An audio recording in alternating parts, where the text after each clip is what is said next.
Hello everybody, Chris Baker here from LuckyGunner.com. By popular demand, today we are going to take a look at another 22 caliber semi-auto pistol, the Taurus TX22 Competition. In our last video, I reviewed the Sig P322. Despite an impressive set of features, our sample had numerous reliability issues for an overall disappointing experience. In response to that video, a lot of you guys mentioned the Taurus TX22. Some of you suggested the Taurus as a superior alternative to the Sig. Others wanted to know why I didn't include the Taurus among the pistols that I compared to the P322. There are a couple of reasons for that. I'll admit up front that I have not been the biggest fan of Taurus firearms in general. We've actually had this particular Taurus sitting in our company safe for well over a year. One of my coworkers picked it up for an unrelated project. I've seen it in there, but I have mostly tried to ignore it. I've just had exceptionally bad luck with Taurus firearms. Everyone that I have fired, or whenever I've been with someone who's fired a Taurus, it has experienced serious mechanical problems. Now, granted, that's only been maybe 5 or 6 guns, but it's really hard to overlook the biases that we derive from personal experience. After the 3rd or 4th consecutive lemon, it seemed like kind of a waste of time and money to keep giving Taurus second chances. Now, having said that, Taurus did get a new CEO in 2020, and he seems genuinely interested in addressing the quality issues. Some of their new revolvers look kind of promising, and the TX22 has attracted a considerable following. So now is as good a time as any to try Taurus one more time. The other reason it did not really even occur to me to compare the P322 and the TX22 is that I think they belong in completely different categories of 22 pistols. On the surface, they do have a lot in common. They both feed from magazines with a capacity greater than 10, 20 round mags for the Sig and 16 for the Taurus. For now, that is still a relatively novel feature for 22 LR pistols. They both come optics ready from the factory. No extra parts, adapters, or gunsmithing are needed in order to mount a micro red dot sight. They both have muzzles threaded for a suppressor or a comp. The Taurus does weigh about 5 ounces more than the Sig, and its barrel is 1.25 inches longer.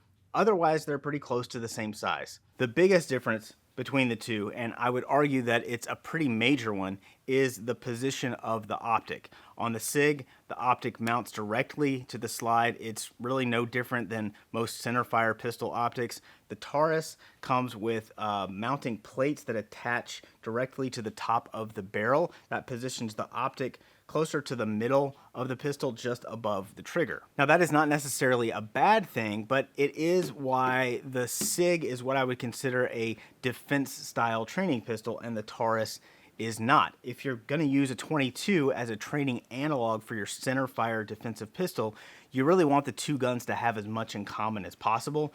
This is especially important for practicing things other than basic marksmanship, like your draw stroke and reloads and other manipulations. Ideally, you would have a 22 conversion kit or a 22 pistol that's an exact replica of your carry gun. Those are not available for every model, so the next best option is a training pistol with the same controls and the same manual of arms, the same type of sighting system, and compatibility with the same style holster as your carry gun. The forward position of the optic on the Taurus will make certain manipulations a little different. More importantly, it means that holster compatibility is difficult. And even if you do find a holster that has a special cutout for the optic, it's probably not going to work very well inside the waistband if you carry that way. The optic will end up below the belt line, and that's likely to present some challenges for practicing the draw stroke. The original non-optics ready TX22 is much closer to a defensive trainer. It might work well as a stand-in for an iron-sighted defensive pistol, but that's obviously not what Taurus was going for with the TX22 Competition. The name of the pistol and the placement of the optics kind of suggest that it's meant to compete with more traditional style target pistols like this Ruger Mark IV or the Browning Buckmark or the Smith & Wesson Victory. But it doesn't exactly fit in with those guns either. We expect a target pistol to have a very specific type of trigger. They usually have a wide, flat trigger shoe and then a trigger with very little to no take up and a light, crisp break. The TX22 trigger is kind of unusual. There's a fair amount of take up that feels kind of crunchy, and then it does have a light, pretty clean break with a short reset. It's certainly better than the mushy trigger on the Sig P322, but if you're expecting a typical target trigger, you're probably going to be disappointed. It's more like a very light striker fired trigger. But regardless of the trigger or how you want to classify the TX22, the big question is reliability. Did this gun function better than any of the other Taurus pistols I've tried? I fired 1,500 rounds through the TX22 last week. Reliability started out really strong with 500 trouble-free rounds of CCI mini mags. No feeding problems, none of the failures to fire like I had with the Sig. Then I tried a box of the CCI subsonic clean polymer coated ammo. That load induced some stovepipes and failures to feed. The slide also failed to lock back on the last round with that load, but that's not too surprising. A lot of 22s struggle with cycling lower velocity ammo. So I got the gun cleaned up and lubed and tried a few more loads, but high velocity or not, the TX22 had trouble feeding all of them. Most of the failures were the kind where the bullet hangs up on the feed ramp and the slide closes on the case and deforms it. With 5 different loads, I got an average of 2 failures to feed for every 50 rounds fired. So then I went back to the CCI mini mags and fired another 100 rounds. Again, no problems at all. It looks like this TX22 is especially ammo sensitive. It only liked 1 of the 7 loads that I ran through it. Again, that's not unusual for a 22. And it's not unusual for mini mags to cycle better than other 22 loads.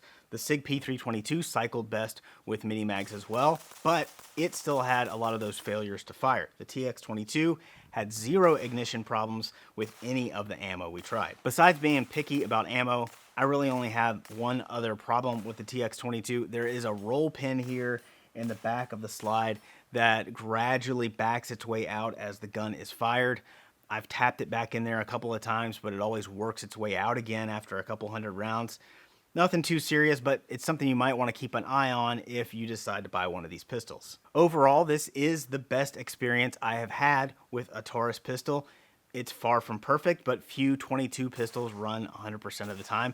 Of course, it's important to remember for this or any other review, I only get to evaluate one sample. I heard from some P322 owners after that last video who have had a lot of the same problems I did, and others have run a couple thousand rounds through their P322s without any issues at all. Likewise, the TX22 owners that chimed in have had varied experiences. This gun has a lot of fans, but some of you complained about serious problems as well. If you do a web search for TX22 broken slide, it looks like that is not an uncommon problem.